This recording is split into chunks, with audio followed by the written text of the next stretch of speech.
고백하십시다.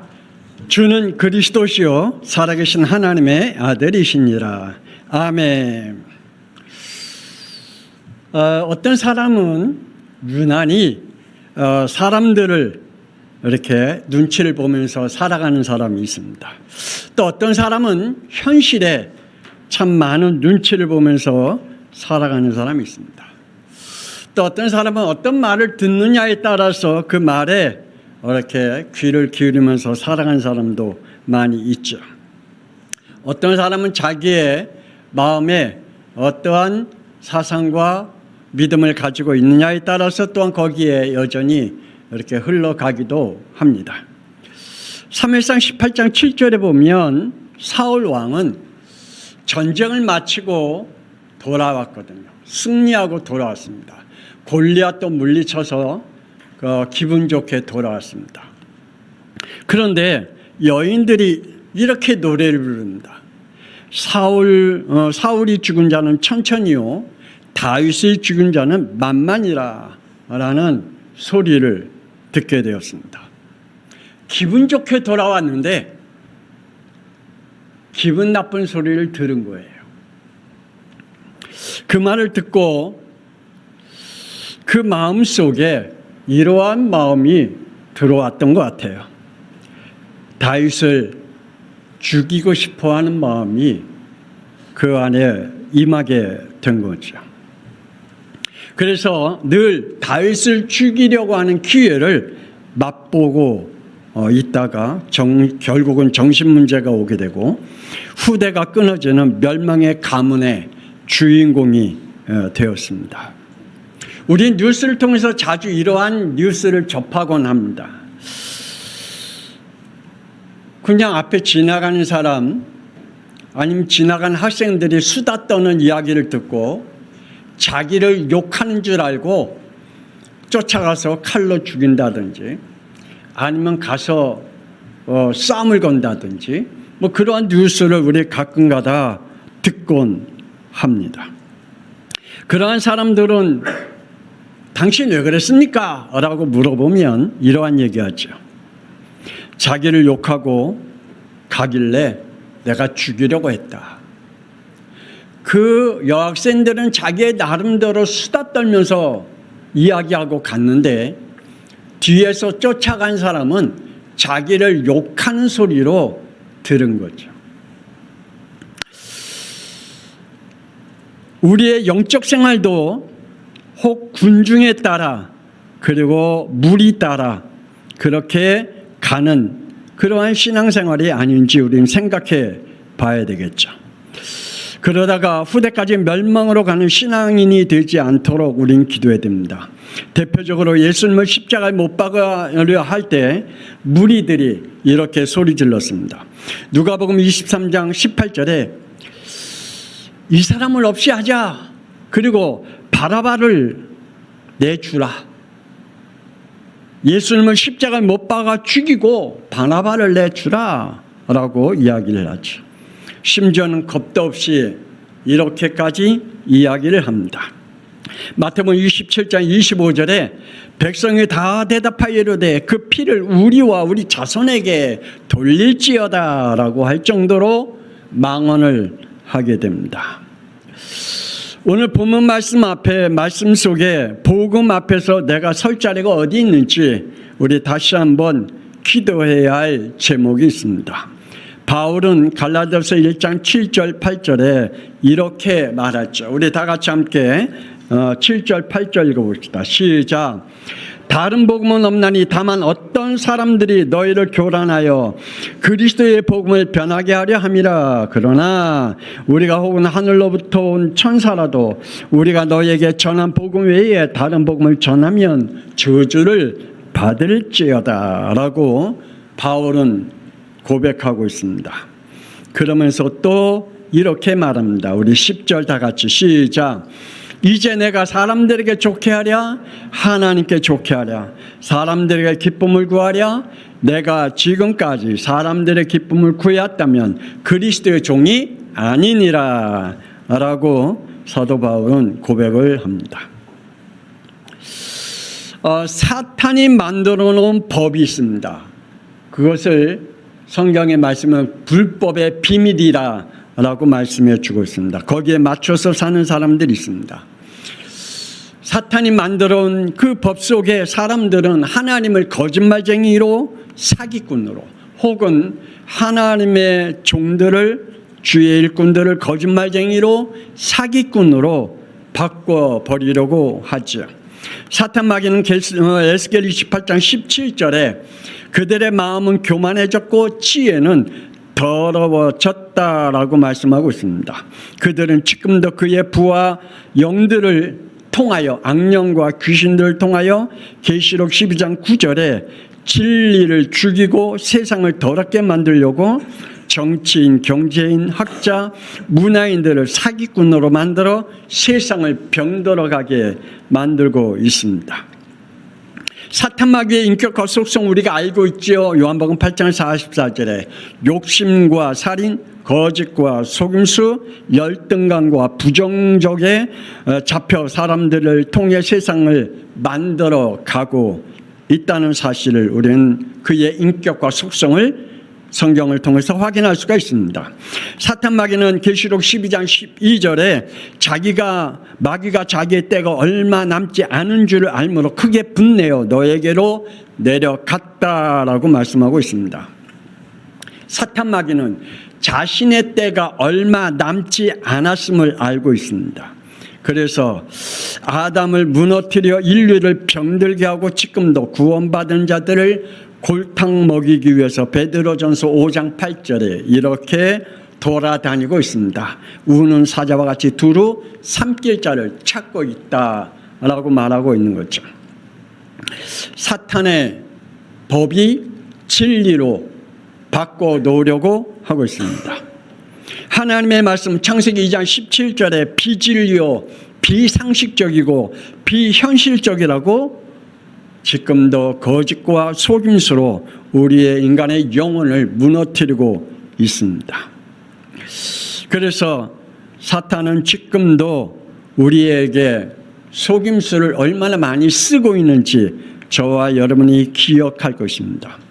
어떤 사람은 이렇게 얘기하죠. 왜 선악과를 에덴 동산에 만들어 놓고 그걸 먹으랴 먹지 말라 그렇게 말씀하셨을까? 왜? 하나님은 선악과를 그 에덴 동산에 만들어 놨을까?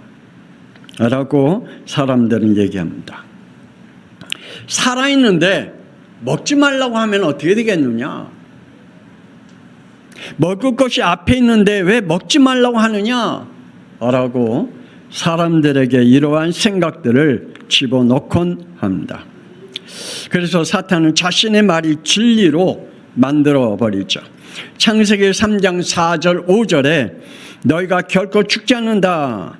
너희가 그것을 먹는 날에 눈이 밝아 너희가 하나님과 같이 된다라고 속이고 있습니다. 그래서 하나님을 떠난 세상을 6절에 먹음직도 하고 보암직도 하고 지혜롭고 할 만큼 탐스럽기도 해 자기와 함께한 남편에게도 주매 그도 하나님 없는 세상에 더 좋은 세상으로 여기도록 속이고 있다는 사실을 사탄은 데살로니가후서 2장 7절에 이러한 법을 가지고 지금도 사람들을 무너뜨립니다. 불법의 비밀을 가지고 활동하고 있다라고 말하고 있습니다. 그의 불법을 데살로니가후서 2장 9절에서 10절의 말씀에 보니까 악한 자의 나타남은 사탄의 활동을 따라 모든 능력과 표적과 거짓 기적과 불의의 모든 속임으로 멸망하는 자들에게 있으니 이는 그들이 진리의 사랑을 받지 아니하여 구원함을 받지 못함이라 라고 말하고 있습니다. 진리를 둔갑시켜 멸망받은 자들에게 그걸 진리로 믿도록 속이고 있다라는 사실입니다.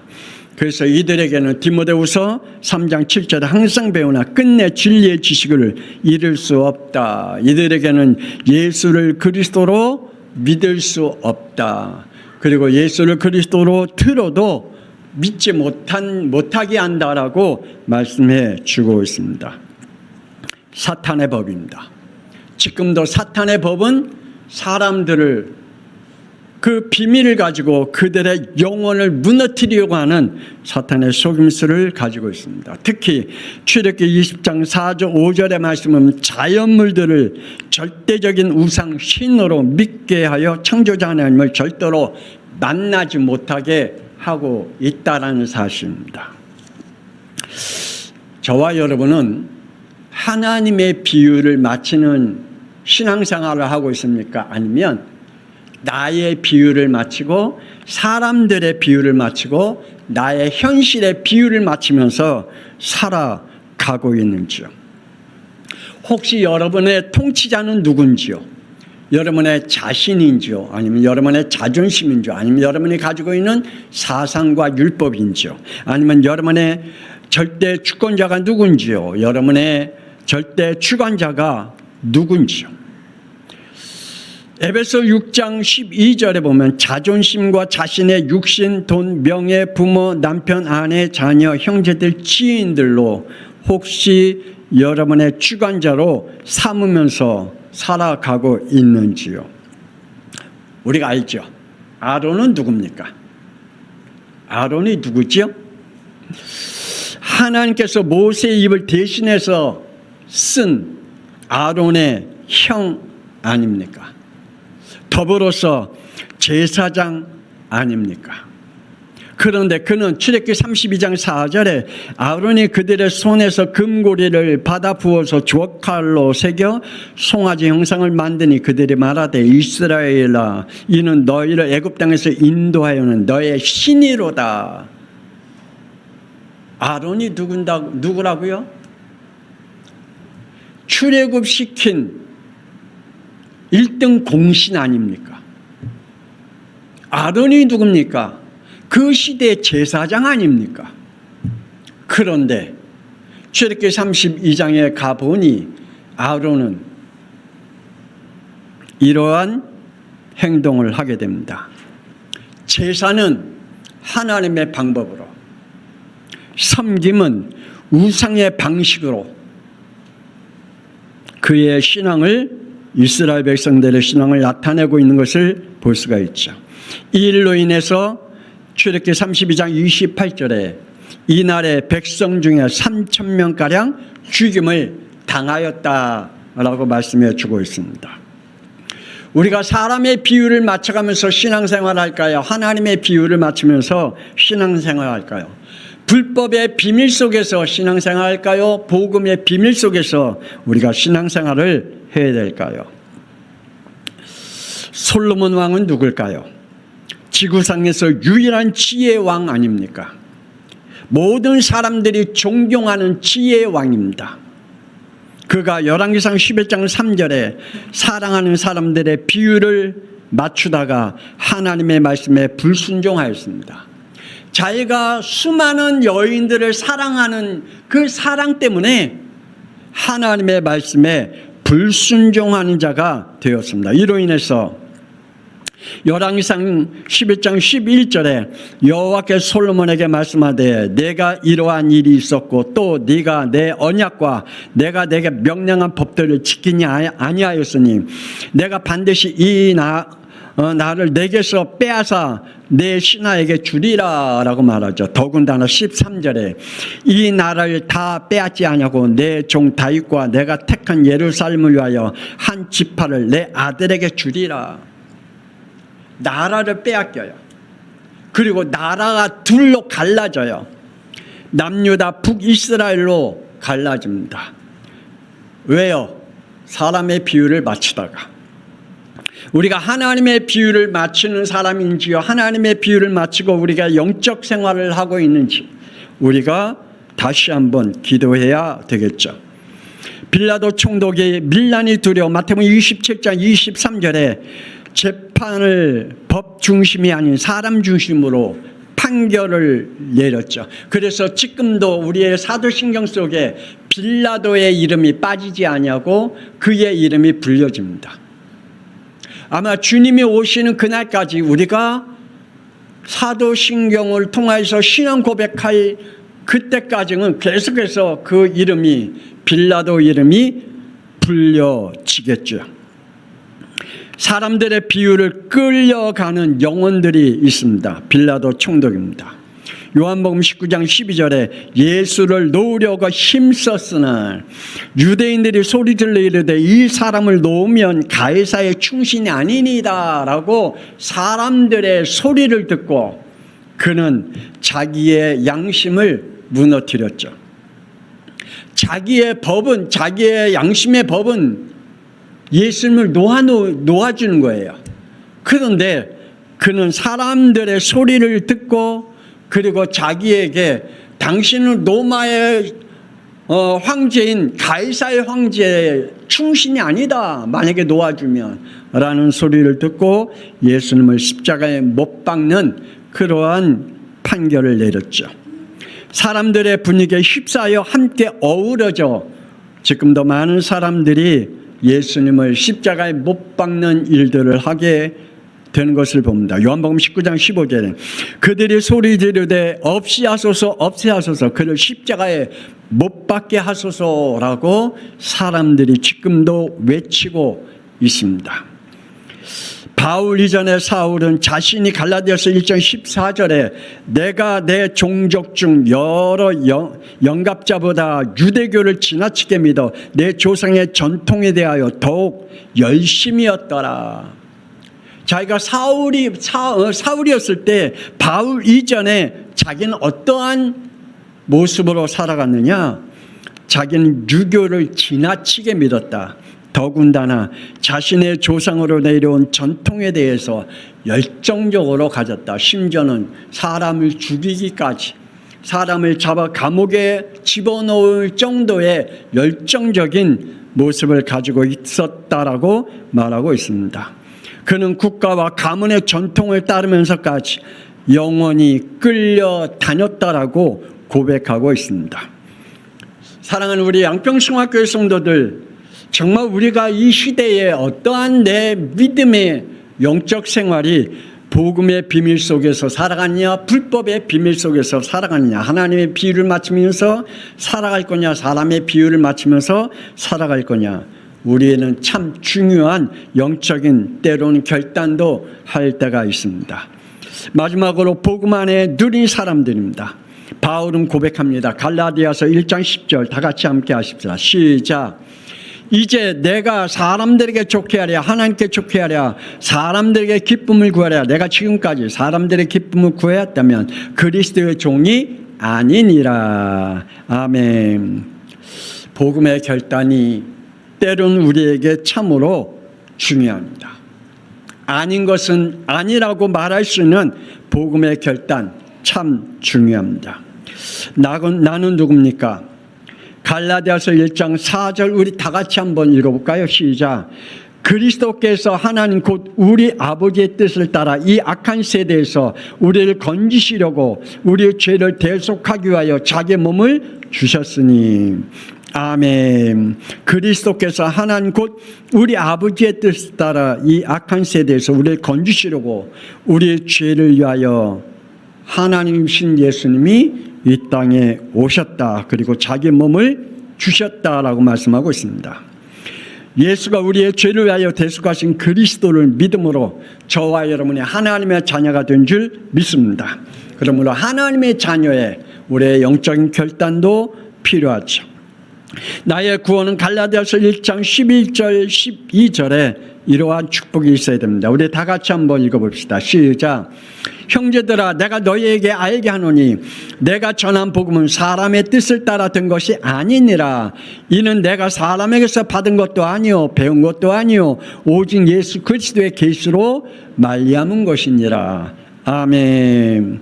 저와 여러분이 받은 복음은 사람의 뜻에 의해서 된 것이 아니라 하나님께로부터 온 계시의 축복인 줄 믿으시길 바랍니다. 이 믿음을 얻은 자들은 히브리서 11장 38절에 이런 사람은 세상이 감당하지 못한다. 그들이 광야와 산과 동굴과 토굴에 유리한다. 그 정도로 복음의 결단의 인생을 마쳤다라고 말씀하고 있습니다. 복음 안에 누린 사람들은 천국을 얻은 사람들인 줄 믿습니다. 갈라디아서 1장 16절 우리 다 같이 한번 읽어볼까요? 시작. 그의 아들을 이방에 전하기 위하여 그를 내 속에 나타내시기를 기뻐하셨을 때에 내가 곧 혈육과 의논하지 아니하고. 아멘. 사람들과 의논하지 않는 믿음을 가졌다. 그리고 24절을 다시 한번 읽어봅시다. 시작. 나로 말미암아 하나님께 영광을 돌리리라. 아멘. 자기의 영적인 복음의 결단은 사람들과 의논하지 않는 복음의 결단이요, 그것이 하나님 앞에 영광 돌리는 믿음이라고 말하고 있습니다. 그래서 이렇게 살 수 있습니다. 빌립보서 3장 14절에 푯대를 향하여 그리스도 예수 안에서 하나님이 위해서 부르신 부름의 상을 위하여 달려가노라. 하늘에 부르신 상을 향하여 달려간다라고 말씀하고 있습니다. 저와 여러분이 이 축복 속에 있기를 원합니다. 그래서 빌립보서 3장 20절에 천국의 시민권을 얻는 저와 여러분 되어지기를 권세 있는 주 예수 그리스도의 이름으로 축복합니다. 기도하십시다. 하나님 은혜를 감사합니다. 하나님께서 오늘도 우리 가운데 늘 복음의 비밀 가운데 살아가게 하시고, 때로는 복음의 결단을 할 수 있는 믿음을 주시고, 사람의 눈치, 현실의 눈치, 주위의 눈치를 보지 아니하고 하나님 우리가 복음을 향하여 달려갈 수 있는 축복의 사람들이 되게 하여 주옵소서. 특별히 우리 양평성화교회 성도들, 하나님께서 정말 저들에게 준 복음의 비밀 속에 담대하게 복음의 비밀의 결단을 누릴 수 있는 믿음을 얻게 하여 주옵소서. 이제는 살아계신 주 예수 그리스도의 은혜와 독생자 예수 그리스도 이 땅에 보내신 하나님의 놀라우신 사랑하심과 성령님의 감동하마 내 주인도 교통하심이 오늘 말씀 따라 우리가 하나님의 비유를 맞추면서 우리의 영적 생활과 영적인 마침을 하기를 원하는 우리 양평성학회 모든 성도들을 위해 지금으로부터 영원토록 함께 있을지어다. 아멘.